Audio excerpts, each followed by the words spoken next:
ನಮಸ್ಕಾರ. ಬೆಂಗಳೂರಿನ ವಿದ್ಯಮಾನಗಳನ್ನು ತಿಳಿಸುವಂತಹ ನಮ್ಮ ಬೆಂಗಳೂರಿಗೆ ಸ್ವಾಗತ. ನಾನು ನವಿತಾ ಜೈನ್. ಬ್ರ್ಯಾಂಡ್ ಬೆಂಗಳೂರು ಕನಸು ಡಿಸಿಎಂ ಡಿಕೆ ಶಿವಕುಮಾರ್ ಅವರ ಗುರಿ. ಆದರೆ ಇದಕ್ಕೆ ಕಸದ ಸಮಸ್ಯೆ ಅಡ್ಡಿಯಾಗ್ತಿದೆ. ಇದಕ್ಕಾಗಿ ಇವತ್ತು DCM DKShi surprise city rounds ಮಾಡಿದ್ರು. ಕಸ ವಿಲೇವಾರಿ ಘಟಕಗಳಿಗೆ ಸ್ವತಃ ಬೆಂಗಳೂರು ನಗರಾಭಿವೃದ್ಧಿ ಸಚಿವರು ಭೇಟಿ ಕೊಟ್ಟಿದ್ರು.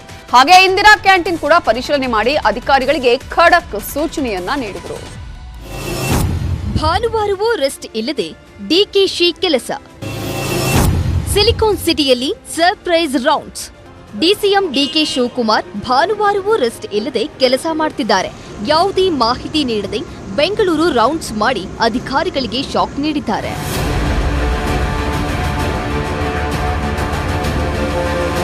ಬೆಳಗ್ಗೆ ದಾಸರಹಳ್ಳಿ ಇಂದಿರಾ ಕ್ಯಾಂಟೀನ್ಗೆ ಭೇಟಿ ನೀಡಿ ಪರಿಶೀಲಿಸಿದ್ರು. ಈ ವೇಳೆ ₹5 ಬದಲು ₹10 ತಗೋತಿದ್ದಾರೆ ಎಂಬ ದೂರು ಕೇಳಿ ಬಂತು. ಕೂಡಲೇ ಸಿಬ್ಬಂದಿ ಕರೆಸಿ ಎಚ್ಚರಿಕೆ ನೀಡಿದ್ರು.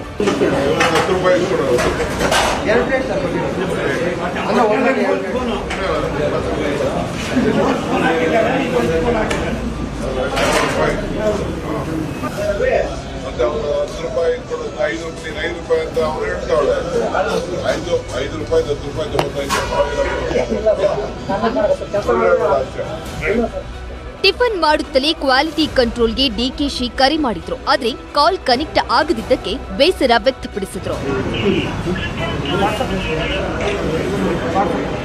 ಇದನ್ನ ಬಹಳ ವರ್ಷದಿಂದ ನಡ್ಕೊಂಡು ಬರ್ತಾ ಇರೋ ವ್ಯವಹಾರ ಇದು.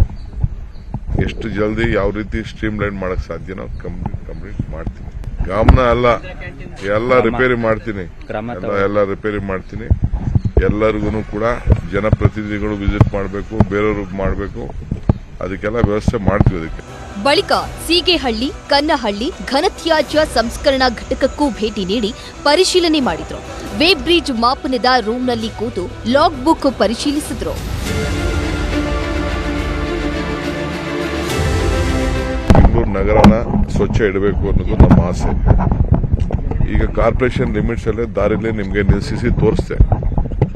ತಂದು ಇದನ್ನೆಲ್ಲ ಎತ್ಕೊಂಡೋಗಿ ಎಲ್ಲಿ ಡಂಪ್ ಮಾಡಬೇಕು ಡಂಪ್ ಮಾಡದೆ ಫುಟ್ಪಾತ್ ಅಲ್ಲೇ ಮಾಡ್ಬಿಟ್ಟಿದ್ದಾರೆ. ಯಾರ್ಯಾರು ಈ ರೀತಿ ತಂದು ಡಂಪ್ ತಗೊಳ್ತಾರೆ ಅದೆಲ್ಲ ಪೊಲೀಸ್ ಸ್ಟೇಷನ್ ವ್ಯಾಪ್ತಿಯಲ್ಲಿ ಲೆಕ್ಕ ಸಿಗ್ತದೆ. ಅದಕ್ಕೆಲ್ಲ ಒಂದು ಏರ್ಪಾಟನ್ನ ಮಾಡ್ತೀವಿ. ಇನ್ನು ಇದೇ ವೇಳೆ ಸೀಗೆಹಳ್ಳಿ ಮೇನ್ ರೋಡ್ನಲ್ಲಿನ ಕಸ ನೋಡಿ ಅಧಿಕಾರಿಗಳಿಗೆ ಚಳಿ ಬಿಡಿಸಿದ್ರು.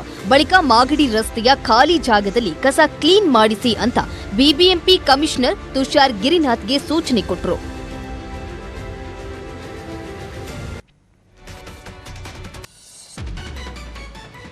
ಕಟ್ಟಡವೊಂದರ ನೆಲಮಹಡಿಯಲ್ಲಿದ್ದ ಗೋದಾಮೊಂದು ಆಕಸ್ಮಿಕ ಅಗ್ನಿಯಿಂದ ಹೊತ್ತಿ ಉರಿದಿದೆ. ಲಕ್ಷಾಂತರ ಮೌಲ್ಯದ ವಸ್ತುಗಳು ಸುಟ್ಟು ಭಸ್ಮವಾಗಿದೆ. ಈ ಅಗ್ನಿ ಅನಾಹುತ ನಡೆದಿದ್ದು ಹೇಗೆ, ಯಾಕೆ ಅನ್ನೋದನ್ನ ತೋರಿಸ್ತೀವಿ ನೋಡಿ.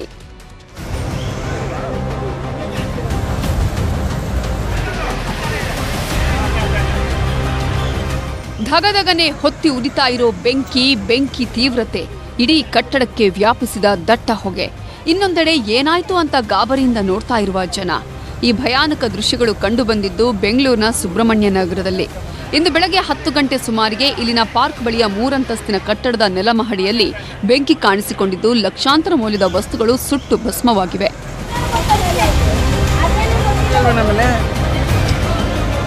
ಬಾಬು ಅನ್ನುವರಿಗೆ ಈ ಕಟ್ಟಡ ಸೇರಿದ್ದು ನೆಲಮಹಡಿಯಲ್ಲಿ ಗೋಡೌನ್ ಮಾಡಿಕೊಂಡಿದ್ರು. ಗೋಡೌನ್ನಲ್ಲಿ ಸಭೆ ಸಮಾರಂಭಗಳಿಗೆ ಬಳಸುವ ಶಾಮಿಯಾನ ಮತ್ತು ಫ್ಯಾಬ್ರಿಕ್ ಫೈಬರ್ ವಸ್ತುಗಳನ್ನು ಇಡಲಾಗಿತ್ತು. ಇಂದು ಬೆಳಗ್ಗೆ ದಿಢೀರನೆ ಬೆಂಕಿ ಹೊತ್ತಿಕೊಂಡಿದೆ. ಕೂಡಲೇ ಸ್ಥಳಕ್ಕೆ ಬಂದ ಅಗ್ನಿಶಾಮಕ ದಳಕ್ಕೆ ಬೆಂಕಿ ನಂದಿಸಲು ಹರಸಾಹಸ ಪಡಬೇಕಾಯಿತು. ಘಟನೆಯಲ್ಲಿ ಸುಮಾರು 25 ಲಕ್ಷ ಮೌಲ್ಯದ ಶಾಮಿಯಾನ ವಸ್ತುಗಳು ಬೆಂಕಿಗೆ ಆಹುತಿಯಾಗಿವೆ. ನಾನು ಒಂಚೂರು ಹೊರಗಡೆ ಇದ್ದೆ. ನನಗೆ 10:15 11 ಗಂಟೆ ಸುಮಾರಿಗೆ ಫೋನ್ ಬಂತು. ನಾನು ಅದು ಅಷ್ಟರಲ್ಲಿ ನಾನು ಫೋನ್ ಮಾಡಿ ಫೈರ್ ಇಂಜಿನ್ ಅವ್ರನ್ನ ಹಂಗೆ ಕರ್ಕೊಂಡು ಬಂದು ಸ್ವಲ್ಪ ಆಫ್ ಆಗಿದೆ. 25 lakhs ಎಬೋ ಆಗಿದೆ ಸರ್. ಮನೆಗೆ ಡ್ಯಾಮೇಜ್ ಆಗಿದೆ ಸರ್. ಮನೆಗೆ ಇನ್ನು ಬೆಂಕಿಯ ತೀವ್ರತೆ ಹೆಚ್ಚಾಗಿದ್ರಿಂದ ದಟ್ಟ ಹೊಗೆ ಸುತ್ತಮುತ್ತಲಿನ ಮನೆಗಳನ್ನು ಆವರಿಸಿತ್ತು. ಮುಂಜಾಗ್ರತಾ ಸಲುವಾಗಿ ಪೊಲೀಸರು ಅಕ್ಕಪಕ್ಕದ ನಿವಾಸಿಗಳು ಹಾಗೂ ಕಟ್ಟಡದಲ್ಲಿದ್ದ ನಿವಾಸಿಗಳನ್ನ ತೆರವುಗೊಳಿಸಿದ್ರು. ಮೇಲ್ನೋಟಕ್ಕೆ ಶಾರ್ಟ್ ಸರ್ಕ್ಯೂಟ್ನಿಂದ ಬೆಂಕಿ ಹೊತ್ತಿಕೊಂಡಿರುವ ಶಂಕೆ ವ್ಯಕ್ತವಾಗಿದೆ. Muniraju, crime bureau, news 18 Bengaluru. ಮನೆ ಮುಂದೆ ಕಾರ್ ನಿಲ್ಲಿಸಿದ್ರೆ ಅವು ಸೇಫ್ ಅಲ್ಲ. ರಾತ್ರೋರಾತ್ರಿ ಕಿಡಿಗೇಡಿಗಳು ಬಂದು ನಿಮ್ಮ ವಾಹನಕ್ಕೆ ಬೆಂಕಿ ಹಚ್ಚಬಹುದು. ಪರಪ್ಪನ ಜೈಲಿನಿಂದಲೇ ಆವಾಜ್ ಹಾಕಿದ್ದ ಪುಡಿ ರೌಡಿಯೊಬ್ಬ ವ್ಯಕ್ತಿಯೊಬ್ಬರ ಕಾರನ್ನೇ ಸುಟ್ಟಿಸಿದ್ದಾನೆ.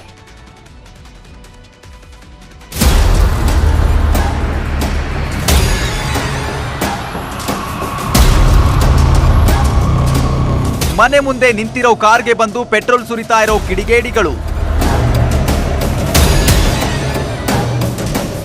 ಬೆಳಗ್ಗೆ ಆ ಕಾರ್ಗೆ ಆದ ದುಸ್ಥಿತಿ. ಇದು ಬೆಂಗಳೂರು ಹೊರವಲಯ ಆನೇಕಲ್ ತಾಲೂಕಿನ ಸಿಕೆಪಾಳ್ಯದಲ್ಲಿ ನಡೆದ ಘಟನೆ. ರಾತ್ರಿ 12:40 ಸುಮಾರಿಗೆ ಬೈಕ್ನಲ್ಲಿ ಎಂಟ್ರಿ ಕೊಟ್ಟ ಮೂವರ ಪೈಕಿ ಒಬ್ಬ ಕಾರ್ಗೆ ಬೆಂಕಿ ಹಚ್ಚಿದ್ರೆ ಇನ್ನೊಬ್ಬ ಅದನ್ನ ಮೊಬೈಲ್ನಲ್ಲಿ ರೆಕಾರ್ಡ್ ಮಾಡಿದ್ದಾನೆ. ಕೆಲಸ ಆದ್ಮೇಲೆ ಮೂವರು ಪರಾರಿಯಾಗಿದ್ದಾರೆ.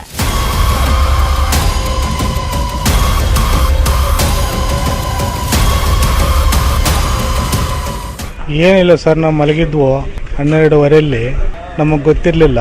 ಯಾರೋ 3 ಜನ ಬಂದರು. ಬಂದು ನಿಂತು 3 ಜನ, ಇಬ್ಬರು ಎಲಿಮೆಂಟ್ ಆಗಿದ್ರು, ಒಬ್ಬನು ಖಾಲಿ ಇದು ಮಾರ್ಕ್ಸ್ ಹಾಕಿದ್ದ, ಯಾರಂತ ಗೊತ್ತಿಲ್ಲ. ತಗೊಂಬಂದು ಏನೋ ಹಾಕ್ಬಿಟ್ಟು ಇದು ಹೊಗೆ ಬಂದಾಗ ಅವರು ಪಕ್ಕದ ಮನೆಯವ್ರು ನೋಡಿಕೊಂಡು ಬಂದು ಹೇಳಿದ್ರು. ಬಂದು ನೋಡಿದ್ವು, ಎಲ್ಲ ಸುಡ್ತಾ ಇತ್ತು, ಬೆಂಕಿ ಹತ್ಕೊಂಡ್ಬಿಟ್ಟಿತ್ತು. ನೀರು ತಗೊಂಬಂದು ಹಾಕಿದ್ವು ಸರ್, ಅಷ್ಟೇ. ನಮಗೇನು ಮತ್ತೆ ಇನ್ನೇನು ಗೊತ್ತಿರಲಿಲ್ಲ.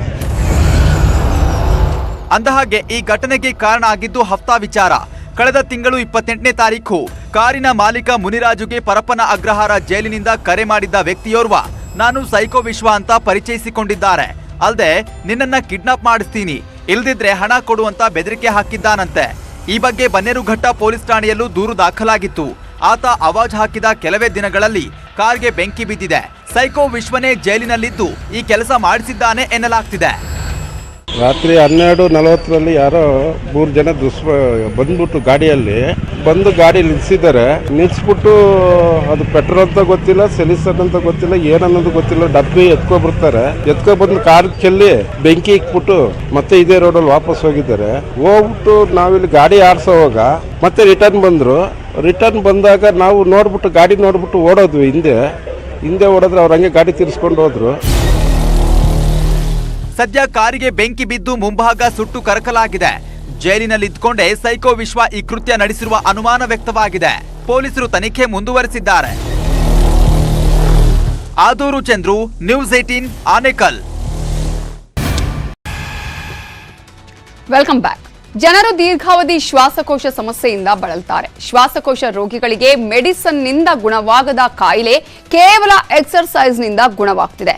ಬೆಂಗಳೂರಿನ ರಾಜೀವ್ ಗಾಂಧಿ ಆಸ್ಪತ್ರೆಯ ವೈದ್ಯರು ಮಾಡಿರುವ ಹೊಸ ಪ್ರಯತ್ನ ನೋಡಿ.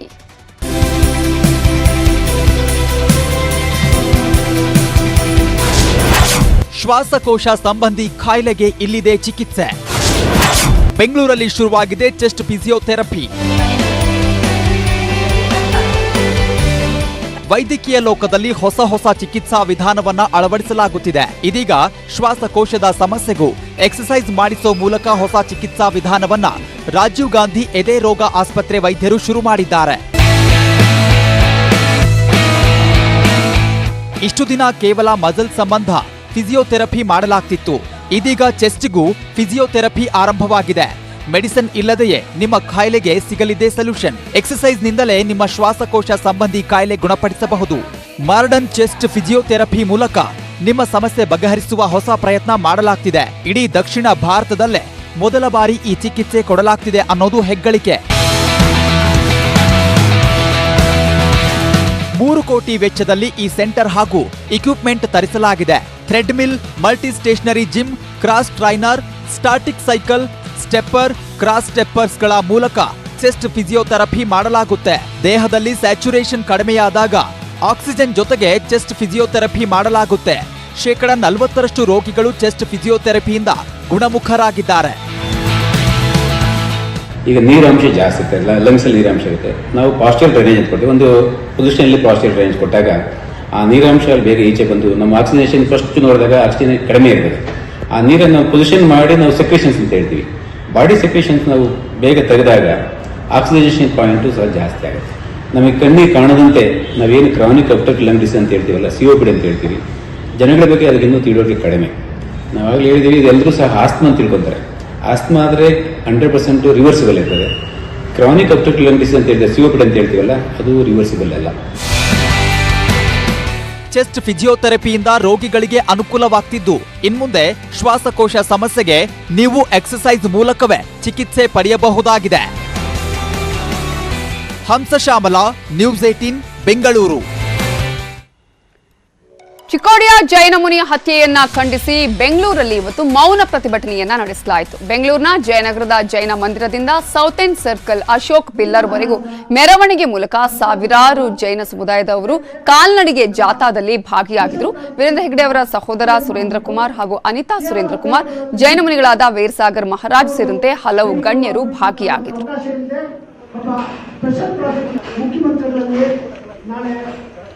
ಇದು ಬಹಳ ದುಃಖದ ಸಂಗತಿ ನಮಗೆ ಎಲ್ಲರಿಗೂ, ನಮ್ಮ ಜೈನ ಧರ್ಮಿಗಳಿಗೆ. ಅದರ ಜೊತೆಗೆ ಬಹಳಷ್ಟು ಅನ್ಯ ಧರ್ಮಿಗಳು ಕೂಡ ಇದಕ್ಕೆ ಸಂತಾಪವನ್ನು ವ್ಯಕ್ತ ಮಾಡಿದ್ದಾರೆ. ಇದು ಬೇಡವಾಗಿದ್ದ ಕಾರ್ಯ ಅದಾಗಿರುವಂಥ ಕಾರಣದಿಂದ ನಾವೆಲ್ಲರೂ ಮೌನವಾಗಿ ನಾವಿಲ್ಲಿ ಪ್ರತಿಭಟನೆ ಮಾಡ್ತಾ ಇದ್ದೀವಿ, ಮೌನವಾಗಿ ನಾವಿಲ್ಲಿಂದ ರ್ಯಾಲಿ ಮಾಡ್ತಾ ಇದ್ದೀವಿ. ನಮಗೆ ದಿಗಂಬರ ಮುನಿಗಳಿಗೆ ನಾವು ಪದವಿಹಾರಿಗಳು, ನಾವು ವಿಹಾರ ಮಾಡ್ತಾ ಇರ್ತೀವಿ, ನಡ್ಕೊಂತ ನಾವು ಈ ಊರಿಂದ ಬೇರೆ ಊರಿಗೆಲ್ಲ ಹೋಗ್ತಾ ಇರ್ತೀವಿ. ಸರ್ಕಾರ ಕಡೆಯಿಂದ ಪ್ರೊಟೆಕ್ಷನ್ ಕೊಡಬೇಕು ನಮಗೆ ಅಂತ ನಾವು ಭಾವನೆ ಇಟ್ಟುಕೊಂಡು ಅವ್ರ ಹತ್ರ ಕೇಳ್ಕೊಳ್ತಾ ಇದ್ದೀವಿ. ನಮ್ಮ ಕರ್ತವ್ಯ, ನಮ್ಮ ಸಮಾಜದ ಕರ್ತವ್ಯ, ನಮ್ಮ ಮುನಿಗಳೆಲ್ಲ ನಮ್ಮ ಧರ್ಮವನ್ನು ರಕ್ಷಿಸುವಂಥದ್ದು. ನಮ್ಮಿಂದ ಇದಾಗಲಿಲ್ಲಲ್ಲ ಅಂತ ಹೇಳಿ ನಮ್ಮೆಲ್ಲ ಹಿರಿಯರಿಗೆ ಮತ್ತು ಕಿರಿಯರಿಗೆ, ನಮ್ಮ ಯುವಕರಿಗೆ ಯಾಕೆ ಈ ರೀತಿ ಆಯಿತು ಅಂತೇಳಿ ಮನಸ್ಸಿಗೆ ಭಾಳ ಬೇಜಾರಾಗಿದೆ. ಈ ಕಾರ್ಯಕ್ರಮದಲ್ಲಿ ನಾವೆಲ್ಲ ಇವತ್ತು ನಿಧಾನವಾಗಿ ಹೋಗಿ ಮೌನ ಮೆರವಣಿಗೆ ಮಾಡಿ ಅವರ ಆತ್ಮಕ್ಕೆ ಶಾಂತಿಯನ್ನು ಕೊಡ್ತೇವೆ. ಮತ್ತು ನಮ್ಮ ಮುನಿಗಳಿಗೆ, ನಮ್ಮ ಎಲ್ಲೆಲ್ಲಿ ವಿಹಾರ ಮಾಡ್ತಾರೆ ಅವರಿಗೆಲ್ಲರಿಗೂ ಪೊಲೀಸ್ ರಕ್ಷಣೆಯನ್ನು ಕೊಡಬೇಕು, ಸಮಾಜದ ರಕ್ಷಣೆಯನ್ನು. ಕಿಚ್ಚ ಸುದೀಪ್ ಮೇಲೆ ಹಣ ಪಡೆದು ಡೇಟ್ ಕೊಡದ ಆರೋಪ ಮಾಡಿದ ನಿರ್ಮಾಪಕ ಎನ್ ಕುಮಾರ್ ವಿರುದ್ಧ ಸುದೀಪ್ ಆಪ್ತ ಮತ್ತು ನಿರ್ಮಾಪಕ ಜಾಕ್ ಮಂಜು ಆಕ್ರೋಶ ಹೊರಹಾಕಿದ್ದಾರೆ. ಸುದೀಪ್ ಮೇಲೆ ಮಾಡಿರುವ ಆರೋಪಗಳ ಕುರಿತು ಜಾಕ್ ಮಂಜು ಜಯನಗರದಲ್ಲಿ ಸುದ್ದಿಗೋಷ್ಠಿ ನಡೆಸಿದ್ರು. ಸಿನಿಮಾ ಮಾಡಬೇಕು ಅಂತ ಸುದೀಪ್ಗೆ ಕುಮಾರ್ ₹1 ಸಂಭಾವನೆಯೂ ಕೂಡ ಕೊಟ್ಟಿಲ್ಲ ಅಂತ ಜಾಕ್ ಮಂಜು ಪ್ರತ್ಯಾರೋಪಿಸಿದ್ದಾರೆ. ನಾವು ಇಷ್ಟು ದಿನ ಸರ್ ಇದು ತೀರ್ಮಾನ ಏನಿಲ್ಲ ಸರ್, ನಾವು ಕೋರ್ಟ್ಗೆ ಹೋಗಿದ್ದೀವಿ. ಏನಾದ್ರೂ ಇದ್ರೆ ಕೋರ್ಟ್ ಅಲ್ಲಿ ಹೇಳಿ, ಅವ್ರ ಹತ್ರ ಏನೇನ್ ದಾಖಲೆ ಇದೆ ಎಲ್ಲ ಕೋರ್ಟ್ಗೆ ಹೋಗಿಸ್ಲಿ. ಕೋರ್ಟ್ ಏನ್ ತೀರ್ಮಾನ ಕೊಡುತ್ತೋ, ಕಾನೂನಿಗಿಂತ ದೊಡ್ಡವ್ರು ಯಾರು ಇಲ್ಲಲ್ಲ ಸರ್. ಅದು ಪ್ರಧಾನಮಂತ್ರಿಗಳಾಗ್ಲಿ, ಸುದೀಪ್ ಆಗ್ಲಿ, ನೀವಾಗ್ಲಿ, ನಾನಾಗ್ಲಿ, ನಾವಲ್ಲಿ ಏನ್ ಬೇಕಾದ್ರೂ ಇದು ಮಾಡಕ್ ರೆಡಿ ಇದೀವಿ ಸರ್. ಮಾನವೀಯತೆ ದೃಷ್ಟಿಯಿಂದ ನಾವು ಇಷ್ಟು ದಿನ ಅವ್ರ ಹತ್ರ ಮಾತಾಡ್ತಾ ಇದ್ದಿದ್ದು ಸಹಾಯ ಮಾಡಬೇಕು ಅಂತಿದ್ದು ಇನ್ನೊಂದು ಮತ್ತೊಂದು ಅರ್ಥ ಆಯ್ತಲ್ವಾ. ಇವಾಗ ಅವ್ರು ಹೇಳಿದ್ದಾರೆ ನಾನು ಸಂಪೂರ್ಣವಾದ ಸಂಭಾವನೆ ಕೊಟ್ಬಿಟ್ಟಿದ್ದೀನಿ ಅಂತ. ಕೊಟ್ಟಿದ್ರೆ ಒಂದು ದಾಖಲೆ ಇರ್ಬೇಕಲ್ಲ ಸರ್. ಅಟ್ಲೀಸ್ಟ್ ಅಗ್ರಿಮೆಂಟ್ ಇಲ್ಲ ಅಂದ್ರೂ ದುಡ್ಡು ಕೊಟ್ಟಿರೋದಕ್ಕೆ ಒಂದು ಇದಿರ್ಬೇಕಲ್ಲ ಸರ್. ಸರಿ, ಹೀಗಾಗಿ ಅವರನ್ನ ನೋಡ್ಕೊಂಡು ಹೋಗೋದಕ್ಕೆ ಇಡೀ ಚಿತ್ರರಂಗವೇ ಅವರ ಮನೆಗೆ ಬರ್ತಿದೆ. ಒಬ್ಬರಾದ ಮೇಲೊಬ್ರು ಲೀಲಾವತಿ ಅವರ ಮನೆಗೆ ಬಂದು ಅವರ ಆರೋಗ್ಯವನ್ನ ವಿಚಾರಿಸುತ್ತಿದ್ದಾರೆ. ಇವತ್ತು ಹಿರಿಯ ನಟಿ ಉಮಾಶ್ರೀ ಅವರನ್ನ ನೋಡಿ ಲೀಲಾವತಿ ಹಾಗೂ ವಿನೋದ್ ರಾಜ್ ಖುಷಿಯಾದರು.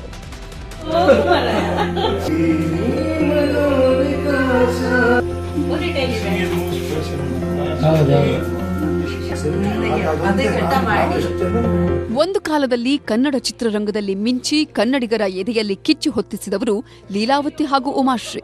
ಬಹುದಿನಗಳ ನಂತರ ಇಬ್ಬರೂ ಹಿರಿಯ ಕಲಾವಿದರು ಭೇಟಿಯಾಗಿ ಮಾತುಕತೆ ನಡೆಸಿದ್ದಾರೆ. ಲೀಲಾವತಿ ಅವರಿಗೆ ಅನಾರೋಗ್ಯವಿದ್ದು ಇಂದು ಉಮಾಶ್ರೀ ಹಾಗೂ ಪದ್ಮಾ ವಾಸಂತಿ ಭೇಟಿ ಕೊಟ್ಟು ಆರೋಗ್ಯ ವಿಚಾರಿಸಿದರು. ಇದೊಂದು ಸುಸಮಯ. ನನಗೆ ನಾನು ಎಷ್ಟು ಭಾಗ್ಯ ಮಾಡಿದ್ದೆ, ಎಷ್ಟು ಪುಣ್ಯ ಮಾಡಿದ್ದೆ ಅಂತ ಅನ್ನಿಸ್ತು. ಯಾಕಂದರೆ ಅವರನ್ನು ನೋಡಬೇಕು ಅನ್ನೋ ಆಸೆ ಈಡೇರಿದೆಯಲ್ಲ, ಸೊ ಅದು ನನಗೆ ತುಂಬ ಖುಷಿಯಾಗಿದೆ. ಆ ತಾಯಿಗೆ ಆಶೀರ್ವಾದ ದೊಡ್ಡ ರೀತಿಯಲ್ಲಿ ಭಗವಂತ ಇನ್ನೂ ಕೊಡಲಿ, ನಮ್ಮ ಜೊತೆಯಲ್ಲಿ ಶತಾಯುಷಿಯಾಗಿ ಇರಲಿ ಅಂತಕ್ಕಂಥದ್ದನ್ನು ದೇವರಲ್ಲಿ ಪ್ರಾರ್ಥನೆ ಮಾಡ್ತಾನೆ. ಇತ್ತೀಚೆಗೆ ಲೀಲಾವತಿ ಅವರನ್ನು ನೋಡಲು ಅನೇಕ ಕಲಾವಿದರು ಬಂದಿದ್ರು. ಇಂದು ಲೀಲಾವತಿ ಅವರು ಹಳೆ ಗೆಳತಿಯರ ಜೊತೆ ಮನೆಯಲ್ಲೇ ಐಸ್ ಪೈಸ್ ಆಡಿ ಸಂಭ್ರಮಿಸಿದ್ದಾರೆ. ನಟ ವಿನೋದ್ ರಾಜ್ ಕೂಡ ಖುಷಿಯಾಗಿದ್ರು.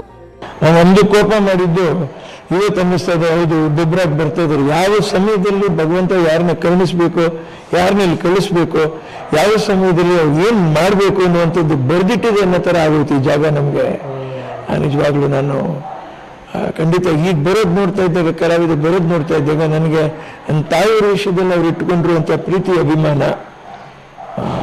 ನಾನು ಅದಕ್ಕೆಂದೆಂದೂ ಚಿರಋಣಿಯಾಗಿದ್ದೀನಿ ನಾನು ನಿಜವಾಗ್ಲೂ. ಅಭಿಷೇಕ್, ನ್ಯೂಸ್ 18 ನೆಲಮಂಗಲ. ಇದು ಇವತ್ತಿನ ನಮ್ಮ ಬೆಂಗಳೂರು. ನೋಡ್ತಾ ಇರಿ ನ್ಯೂಸ್ 18, ಜಾಲ ನಮ್ಮದು, ಬಲ ನಿಮ್ಮದು.